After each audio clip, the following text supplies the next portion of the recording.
धुले जिले में हुई बेमौसम बारिश ने कृषि क्षेत्र को भारी नुकसान पहुंचाया है। कृषि विभाग की प्रारंभिक रिपोर्ट के अनुसार करीब 3075 हेक्टेयर में रबी की फसलों को नुकसान हुआ है।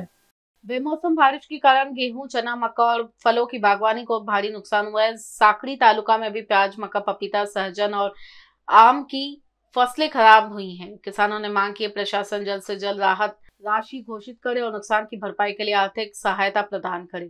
संध्याकाळी एकदम जोराने वादळ सुटलं. वादळ सुटल्यामुळे पूर्ण तो मका जमीनदोस्त झाला.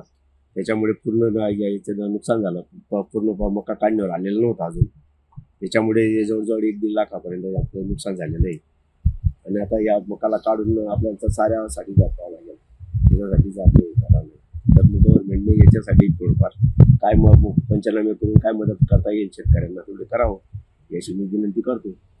तरी 1-1.5 लाखापर्यंत नुकसान झालेलं आहे ना. तर त्याच्यामुळे तर काही हे नाही. आणि काढायलाही मजुरी आता जास्त लागेल. आता काही काढायला पण हे राहणार. आणि आजपर्यंत कुठलाही अधिकारी आलेला नाही. आम्ही तशी तक्रारी नोंदवलेल्या आहे पण आजपर्यंत कोणी आलेलं नाही असतं. NBC न्यूज के लिए अभिषेक पांसले. Or set myself free. I want the best of both worlds, like electric and petrol. I'm a hybrid just like you, and it's high time we met.